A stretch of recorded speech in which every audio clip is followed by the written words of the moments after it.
Բարև ձեզ, առաջինի եթերում շաբաթվա սպորտն է, թեման շախմատ։ Հյուրս Հայաստանի կանանց հավաքականի գլխավոր մարզիչ Զավեն Անդրեասյանն է,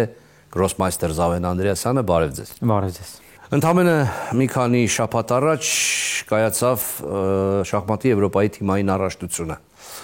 Շատ լավն էր ընթացքը, շատ մոտ էինք մեդալի, բայց ի վերջո անգրվանեցինք 5-րդ հորիզոնականում հավասար միավորներ ունենալով 4-րդ հորիզոնականի հետ։ Մինչև մեր զրույցին անցնելը գործընկերներից պատրաստած տեսանյութ այդ առաջնության մասին, հետո գանք եւ զրուցենք։ Խնդրեմ։ Վրաստանի Բաթումի քաղաքն այս տարի վերածվել էր եվրոպական շախմատի ամենաուժեղ թիմերի մրցակցության կենտրոնի։ Հին աշխարհի առաջնությունում Հայաստանը կրկին արժանապատիվ ներկայացավ։ Կանանց ազգային հավաքականը հերթական անգամ հաստատեց իր տեղը մայրցամաքի առաջատարների թվում։ 36 թիմերի պայքարում մեր ընտրանին հանդես եկավ վստահ խաղով։ Դիմացավ ճնշմանն ու մինչև վերջին պահը մնաց մեդալների իրական հավակնորդ։ Արդյունքում Հայաստանը կիսեց 4-րդ եւ 5-րդ հորիզոնականները եւ լրացուցիչ ցուցանիշներով գրավեց 5-րդ տեղը։ Մրցաշարի մեկնարկը հաղթական էր։ Առաջին տուրում մեր աղջիկները պարտության մատնեցին Էստոնիային 2.5-1.5 հաշվով։ Հաջողության գլխավոր հեղինակները Մարիամ Մկրտչյանն ու Սուսաննա Գաբոյանն էին, ովքեր համոզիչ հաղթանակ տարան մրցակիցների նկատմամբ։ Նույն հաշվով հաղթանակ գրանցվեց նաև երկրորդ տուրում Ռումինիայի նկատմամբ, ինչը վստահության ուժեղ ազդակ դարձավ։ Երրորդ տուրում Հայաստանի հավաքականը մրցեց ապագա չեմպիոն Լեհաստանի հետ, չնայած 1-3 հաշվով պարտությանը թիմը չկորցրեց մարտական ոգին եւ արագ վերականգնվեց։ Շվեյցարիայի, Հունգարիայի եւ Թուրքիայի նկատմամբ գրանցած կարևոր հաղթանակները ցույց տվեցին մեր շախմատիստուհիների հոգեբանական կայունությունը եւ մրցակցային բարձր պատրաստվածությունը։ Նախավերջին տուրում Ադրբեջանի հավաքականից կրած պարտությունը ցավոտ էր, սակայն եզրափակիչ 9-րդ տուրում մեր հավաքականը 2-2 հաշվով խաղաց Ուկրաինայի հետ եւ ապահովեց տեղը լավագույն հնգյակում։ Մեր հավաքականի կազմում հանդես եկան Լիլիթ Մկրտչյանը, Մարիամ Մկրտչյանը, Էլինա Դանիելյանը, Մարիա Գևորգյանը եւ Սուսաննա Գաբոյանը։ Այս մրցաշարը հիշարժան էր Մարիամ Մկրտչյանի համար։ Նա լրացրեց կանանց գրոսմայստերի իր վերջին, երրորդ, ինչպես նաև միջազգային վարպետի առաջին նորմը։ Երկրորդ խաղատախտակի վրա Մկրտչյանը 9 հնարավորից վաստակեց 6.5 միավոր եւ բարձրացրեց իր վարկանիշը 35 կետով։ Բաթումի այս շախմատային տոնին մասնակցեց նաև Հայաստանի տղամարդկանց հավաքականը։ Մեր թիմը 40 հավաքականների մրցակցությունում գրավեց 19-րդ հորիզոնականը։ Հայաստանի շախմատը կրկին ապացուցեց, որ Եվրոպայի քարտեզի կարևոր կետերից է, իսկ կանանց հավաքականի հասուն եւ գեղեցիկ խաղը նոր եւ ավելի նշանակալի հաղթանակների հույս է ներշնչում։ Մենք նորից տաղավարում ենք եւ ամիջապես հենց այս առաջնության եւ ձեր հավաքականի ելույթի մասին։ Ինչպես եք պատրաստվել այդ առաջնությանը եւ գտնում եք արդյոք, որ այնուամենայնիվ մրցաշարի ավարտին զգալ տվեց ֆիզիկական պատրաստականության թերի լինելը։ Ճիշտն ասած, մենք պատրաստվում ենք ոնց որ միշտ, այսինքն ունենք բնականon պարապմունքների շարք, որը էլի անցկացնում ենք ամենօրյա ռեժիմով։ Հավաքականը հիմնականում մարզվում է անհատապես, այսինքն ցանկացած խաղացող ունի իր աշխատանքային գրաֆիկը ու պարապում է իր աշխատանքային գրաֆիկով ըստ իր խնդիրների եւ խաղը ավելի բարելավելու համար։ Այսինքն այդ առումով որևիցե նոր բաներ չկա, փորձել ենք պահպանել այդ ամեն ինչը։ Այս անգամ Բաթումիում էր մրցաշարը։ Ես այդքան շատ չեմ սիրում Բաթումին, ճիշտ ասած, հատկապես հոկտեմբեր ամսին, որտեղ եղանակային պայմանները ամեն դեպքում, հա, ու իրականում խաղացողների տրամադրության վրա դա ազդում է, որովհետեւ միշտ մռայլ եղանակը, հա, մի տեսակ տենց։ Ու խաղի տրամաբանությունն էլ ոչ այնքան պոզիտիվ, լավատեսական։ Դե իհարկե մարդիկ կան, որոնք սիրում են անձրևային եղանակներ, բայց առհասարակ ինքը այդքան էլ լավ չի։ Ամեն դեպքում մրցաշարը մենք սկսեցինք լավ, առաջի 2 խաղերը հաղթեցինք, երրորդը արդեն բավականին լուրջ մրցակից էր, երկրորդն էր գործակցով Լեհաստանը։ Լեհաստանի հետ մենք բոլոր մրցաշարերում հանդիպում ենք, ինչ որ այդպես հետաքրքիր բան կա, որ կան հավաքականներ, որոնք միշտ հանդիպում ենք եւ կան հավաքականներ, որ գրեթե երբեք չենք հանդիպում։ Լեհաստանն են հավաքականն է, որի հետ միշտ հանդիպում ենք։ Որտեվ առաջատարների մեջ է եւ հա, բայց օրինակ նույն առաջատարների մեջ կան թիմեր, որոնց հետ մենք չենք հանդիպում։ Այսինքն sense ինչ որ հետաքրքիր բան կա, ամեն դեպքում Լեհաստանի հետ մենք պարտվեցինք, բայց շատ լավ դիրքեր ունեինք։ Ուղղակի sense բաց թողումներ եղան։ Թե չէ մենք այդ խաղը իմ կարծիքով գոնե պետք է 2-2 ավարտեինք, բայց վրիպումներ, հաղթած դրություններ, բայց այդ պարտությունը տենց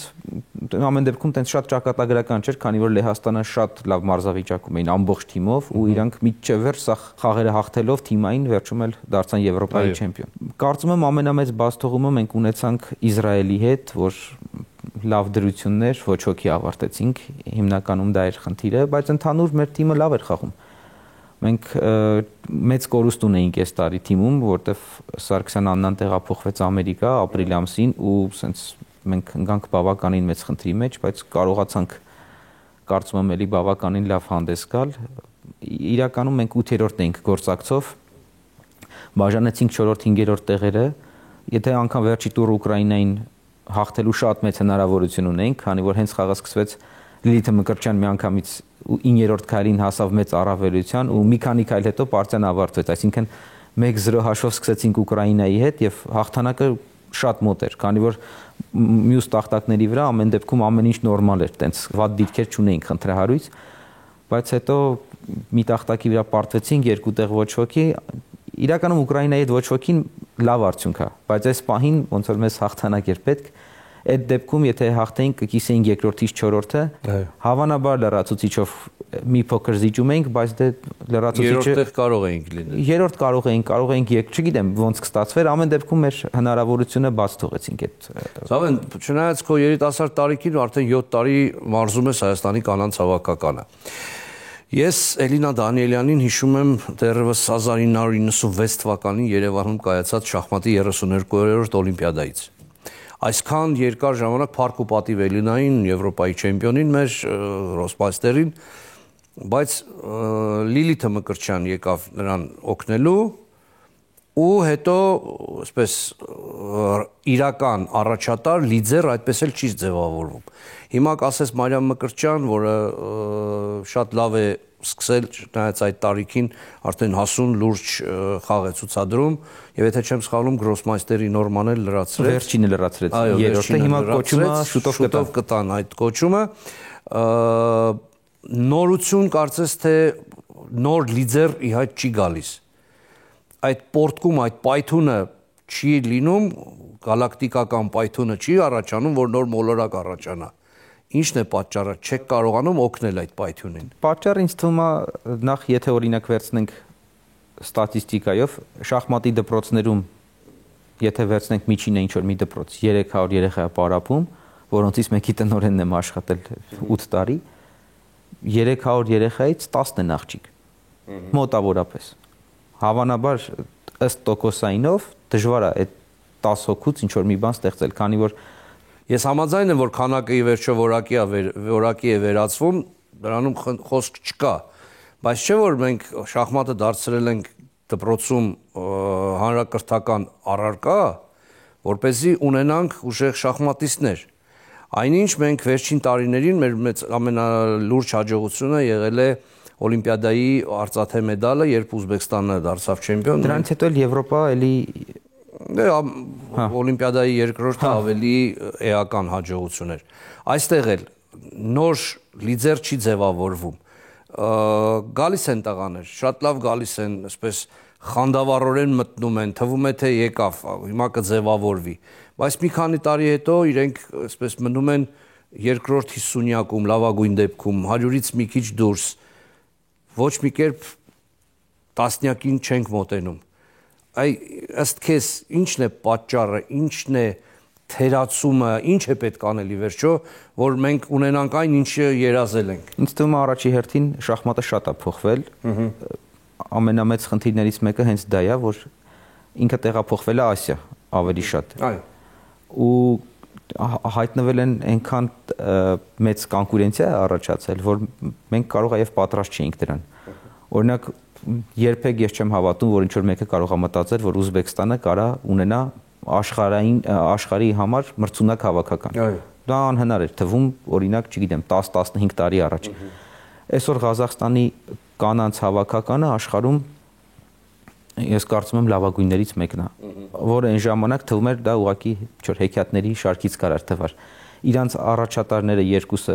որոնք ունեն 2500-ից ավել վարկանիշ, չեն խաղում ամուսնացել են, այլ շախմատ չեն խաղում, բայց իրենց հավաքականը առանց երկու առաջատարի Օլիմպիադայում գրավում է երկրորդ հորիզոնական։ Սա նշանակում է, որ համակարգային իրանք այնքան ուժեղ են, որ անգամ առանց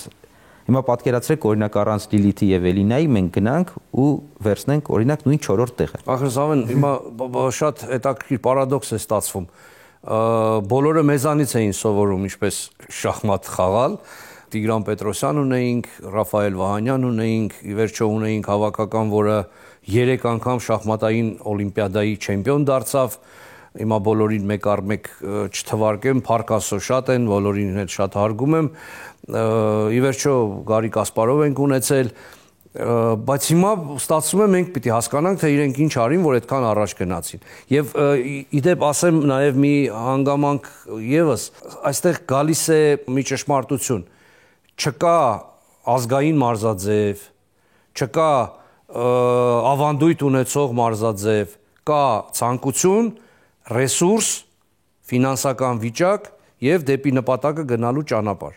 Ես ուղղակի մի բան հիշեցի հիմա, երբ 25-30 տարի առաջ մենք գնում էինք մասնակցելու շամարտի աշխարհի առաջնություններին եւ վիճականությամբ մեզ հնդիկ մրցակից էր ընկնում, ասում էինք լավ է կտականաս, որ մյուս գոտեմարտին պատրաստ լինես, պուշ-պուշ կանես, կտականաս։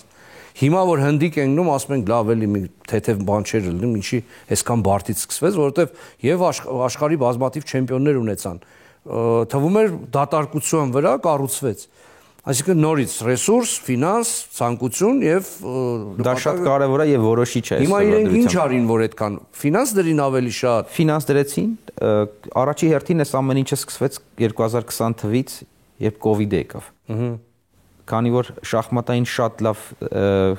մարզիչներ արդեն տանից հերավար կարողանում են պարապել։ Այսինքն էլ էական չի, որ դու մարդուն հրավիրես քո երկիր, հավելյալ ծախսեր անես իր մնալու եւ մնացած, ասենք, ընտանիքի տեղափոխումը։ Մարզիչ պահելը էժանացավ։ Շատ էժանացավ, որովհետեւ դու հստակ վճարում ես մարզիչի ժամավճարը։ Ու դա շատ ավելի հասանելի է դարձել, քան մարդուն տեղափոխես երկրից երկիր, որովհետեւ շատ մարդիկ չեն ուզում լքեն իրենց երկիրը։ Իսկ այս դեպքում արդեն ամբողջ աշխարհով մեկ դա տարածվել է։ Մի հատ ավելի մեծ խնդիր ունենք, որը առաջացավ երևի 3 տարի առաջ, որ Ռուսաստանին զրկեցին խաղալու հնարավորությունից, թվում է թե լավ է, մի մրցակցից, ուժեղ մրցակցից ազատվեցինք, բայց ես կասեմ, որ շատ վատ եղավ, որովհետև հիմա Ռուսաստանի, օրինակ Լեհաստանի թիմը մենք ասում ենք շատ լավներ, առաջի 2 տախտակը ռուս են։ Օրինակ նույն Շվեյցարիայի թիմը առաջի տախտակը ռուս է, երկրորդ, երրորդ տախտակը ուկրաինացիներ։ Ճիշտ է, այս անգամ էլ հաղթեցինք Շվեյցարիային, բայց արդեն մինիմալ հաղթեցինք 2.5, 1.5, այն ժամանակ, որ մենք Շվեյցարիային հաղթում էինք, լավագույն դեպքում մի կես միավոր կարող է տենց ինչ որ մեկը ոնց որ տալ էլի, բայց սա ծրվեցին աշխարհով մեկ ուժեղացին։ Հիմա եթե դուք ուղղակի վերցնեք նայեք բոլոր հավաքականները, բոլոր, օրինակ կար Ավստրիայի պես թիմ, որը ընդհանրապես ինչ շախմատ, իրենք Լեռնադահուկով։ Հա, իրանք, չգիտեմ, կարող է միգուցե ֆուտբոլ կամ ինչ-որ մի բան, բայց շախմատում իրանք երբեք ուժեղ չեն եղել։ Այսօր Ավստրիայի հավաքականը արդեն ունի մի լավ առաջատար, էլի ռուս աղջիկա տեղափոխվել ու արդեն այն ավստրիացիներն էլ արդեն մի քիչ ուժեղացել են, քանի որ աշխատանք կատարվում, մարզվում ուժեղանում են, իհարկե։ Ու ես հիմա կարամ թվարկեմ երևի 36 հավաքականներ մասնակցում, առնվազն 10-ից ավելում իրանք ուժեղացրել են հավաքականները։ Մենք պատճառներ նշում ենք Զավեն, բայց կարծում եմ այնուամենայնիվ մի պատճառ էլ կա։ Գուցե մեր մարզիչները դեռ հին մեթոդներով են աշխատում։ Մեր մարզիչների շնորհիվ է այսօր, որ օրինակ Ղազախստանում այդքան ուժեղ շախմատ կա։ Մեր մարզիչների շնորհիվ է, որ այսօր օրինակում դե անուններ չեմ ուզում տամ, բայց 10-ից ավել մարզիչ Ղազախստանում է աշխատում այսօր։ Հայ։ Այո։ 10-ից ավել։ Ու տարբեր երկրներում, Իրաքում, Իրանում եւ հիմա կասեք այդ ինչ երկրներ են, հիմա Իրանի հավաքականը օրինակ այսօր շատ ուժեղ է տղամարդկանց։ Կանանց հավաքական ինչի է թույլ, որովհետեւ այսօր կանանց հավաքականից 2 առաջատարները, որոնք համաշխարհային մակարդակով 10-15-ի մեջ են մտնում, մեկը խաղում է Ֆրանսիայի հավաքականում, Ֆրանսիայի երկրորդ կամ երրորդ տախտակն է, եթե չեմ սխալվում, մյուսը Իսպանիայի առաջատարն է։ Այսինքն դժվարացել է այնքանով, որ Հայաստանը ծախսում է օրինակի համար կամ երկիր, որը ծախսում է 15 տարի, որ Մարիամին դարձնենք Մարիամ, Ամերիկան օրինակ 5 րոպեում այդ մարդուն այդ ուժի մեկին գնում է ու ստացվում է, որ քո 15 տարվա աշխատանքը ինքը մի հատ գումարով հավասարացրեց։ Գուցե այդ դեպքում քաղաքացիություն, մարզական քաղաքացիություն փոխելու խնդիր կարելի է բարձրացնել միջազգային ֆեդերացիայում։ Գուցե այդքան դյուրին չլինի դա, որպեսզի շատ հեշտությամբ չգնան։ Շատ ճիշտ հարց եք ասում, շատ լավ միտք է, բայց խնդիրը հենա, որ հենց միջազգային կազմակերպությունն է ամեն ինչ անում, որ մարդիկ անընդհատ տեղափոխվեն երկրից երկրից, որովհետև իրանք այդտեղ գումար են աշխատում։ Այսինքն ամեն տեղափոխման համար, ամեն տրանսֆերի համար իրանք վճարում են գումար։ Դրա համար իրանց ձեռնտու է, որ մարդիկ ավելի շատ տեղափոխվեն։ Մի քանի տարի առաջ Հայաստանի կառավարությունը սկսեց աջակցել շախմատին այդ համակարգչային ամպ գնելու հարցում, որպեսզի մեր մարզիկները ավելի նպատակային օգտագործեն ժամանակը, որովհետև դա Chessify-ի մասին էր խոսքս, որովհետև դա շատ կրճատում է ժամանակը, ավելի ռացիոնալ է դարձնում եւ այն ինչ պիտի վերլուծես 1 ամսում կարելի է վերլուծել 1 օրում կամ օր ու կեսվա ընթացքում։ Սա օգնեց եւ այդ առումով պետք է արդյոք դա շարունակել։ Սա պետք է լինի շարունակական ու ավելի շատ պետք է ներդրումներ լինեն այդ ուղղություններում, որովհետեւ եթե մենք կարծում ենք, որ դա մեզ տալիս է առավելություն, դա չի տալիս, քանի որ գրեթե բոլոր հավաքականները օգտվում են այդ հնարավորություններից։ Այսինքն սա ուղղակի մինիմալացնում է մեր վիճակը, որովհետեւ մենք գոնե հետ չընկնենք։ Առաջ չենք կարում ընկնենք, որովհետեւ բոլորն են օգտվում, բայց գոնե պետքա շարունակական լինի եւ օգտվենք, որ կարողանանք նույն դիրքերը կարողանանք պահենք տեխնոլոգիաներում գոնե։ Տղամարդկանց հավաքականի մասին ինչ կասես։ Այստեղ կա արդյոք այդ պորտկումային աճը կան արդյոք հիմա 16, 17, որտեղ շախմատը շատ է երիտասարդացել։ Եթե առաջ գրոսմայստեր դառնում էին 22-23 տարեկանում, դա համարվում էր դա շատ լուրջ նվաճում, հիմա 12-13 տարեկանում գրոսմայստեր են դառնում ու սկսում են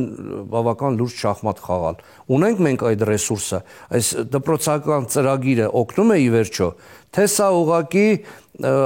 մեկ լավ դրական քայլ է շախմատ սովորեցնելու ու վերջ։ Ես կարծում եմ, որ շախմատը, եթե դպրոցում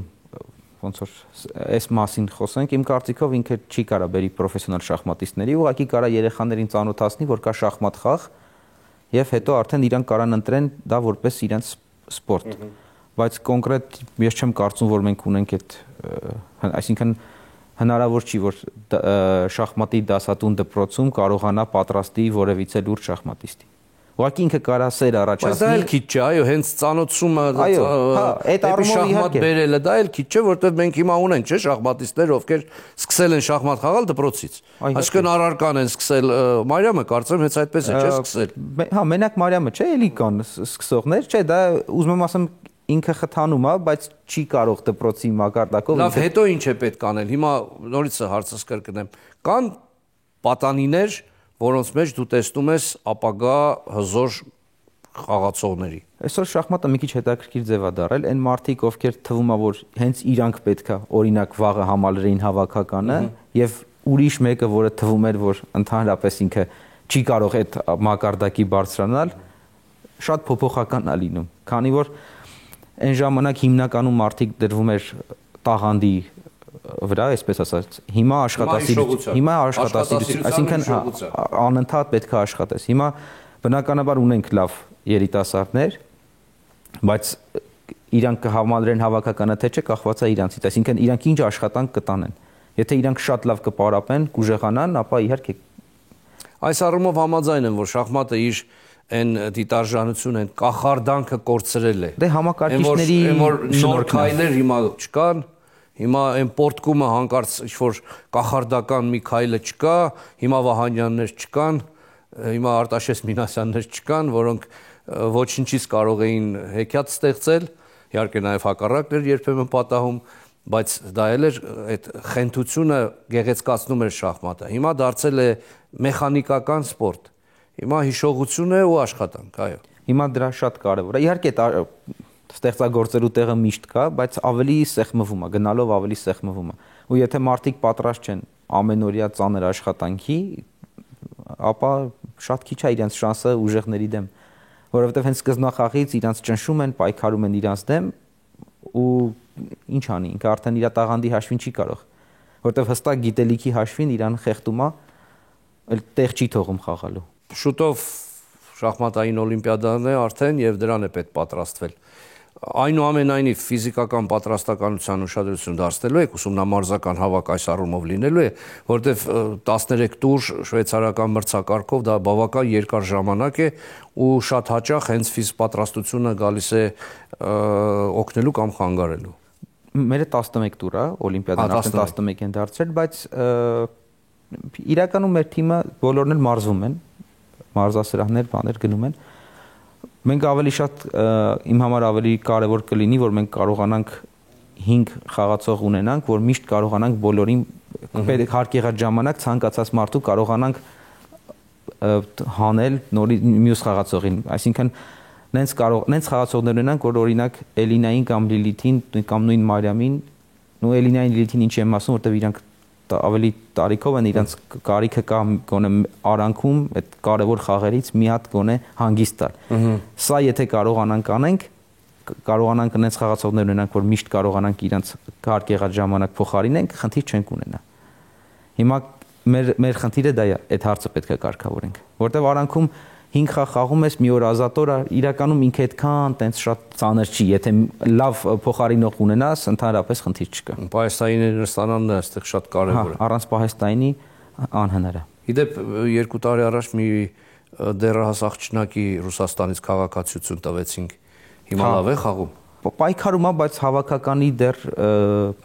հավաքականի համար դեռ կարծում եմ հələ աշխատելու տեղ շատ աշխատելու։ Շատ լավ, Զավեն, շնորհակալություն հարցերին անկեղծ պատասխանելու համար, բայց միայն իմ հարցերը չէ, որ ընդգրկված են այս հաղորդման մեջ, նաև հեռուստադիտողի հարցեր կան, հնարավոր է նաև սուր հարցեր, տեսնենք թե ինչպես կպատասխանես այդ հարցերին։ Խնդրեմ, Մարիամ։ Մարիամ, Զավեն Անդրեասյանը պատրաստ է նաև սուր հարցերի, խնդրեմ։ Ողջույն, Զավեն։ Ինչպես եք հաղթահարում պարտությունները։ Սովորաբար գնում եմ տուն եւ փորձում եմ ֆիլմ դիտել։ Մոռանալ այդ մասին։ Հա, չեմ, ես շատ արագ եմ մոռանում։ Ինչ ժանրն է մոռացնում։ Ցանկացած, կարևորը տրամադրությունից չէ, սարսափ ընդհանրապես չեմ նայում, ցանկացած ֆիլմ, որը կարա ուղղակի ցրի մտքերս։ Աննա Սարգսյանի հավաքականից հեռանալը ինչքանով էր պարտադրված։ Պարտադրված չէր։ Հիմա ինքը չէր կարող ապրել Ամերիկայում, խաղալ Հայաստանի հավաքականում։ Իհարկե կարող էր, շատերը կարողանում են ապրել ուրիշ երկրում, խաղալ ուրիշ հավաքականից։ Ինքը սկզբում ապրում էր Ամերիկայում, սովորում էր, այնուհետև որոշեց, որ տեղափոխվի։ Իսկ որ գնացել էր սովորելու, դուք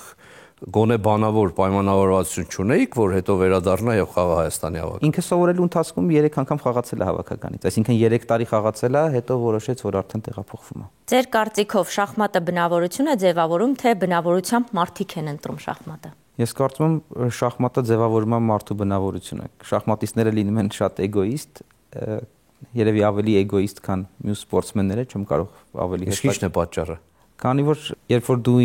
այսինքն մենակ քո վրա է ամեն ինչ,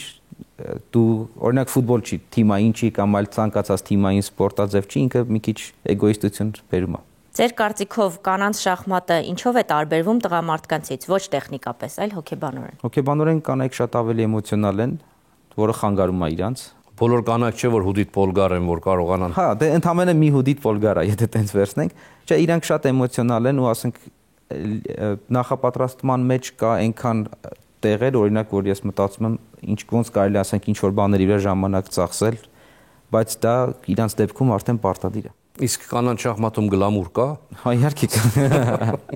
Իհարկե կա։ Երբեմն մարդիկ ասում են շախմատը կյանք է, ձեզ համար շախմատը ինչ է։ Շախմատը կյանքի